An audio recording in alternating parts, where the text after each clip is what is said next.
بریم با هم یک کاچی شیر با عطر و طعم هل و گلاب و زنجبیل و دارچین درست کنیم که فوق العاده خوشمزه است. برای درست کردنش کافیه 2.5 لیوان شیر، 1 لیوان آب، 1 استکان نبات، 1 قاشق چایخوری پودر هل با هم مخلوط کنیم، بذارین روی حرارت تا زمانی که نبات حل بشه. بعد شیر رو بردارین. حالا 6 تا قاشق آرد سفید قنادی یا آرد گندم داریم، توی تاوه الک کنید. خوب تفتش بدین تا بوی خامی آرد گرفته بشه. خوب که تفتش دادین دوباره الکش کنین توی تاوه، بهش دارچین و زنجبیل و زردچوبه و پودر هل رو اضافه کنید، اونم یک کم تفت بدید. حالا 100 گرم کره رو اضافه کنید، با هم خوب مخلوطشون کنید.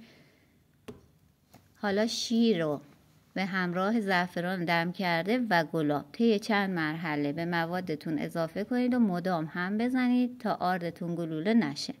در آخر مغز گردو و مغز پسته یا بادام هر چی که دوست داشتین بهش اضافه کنید و بذارین چند دقیقه خوب بپزه. نوش جان.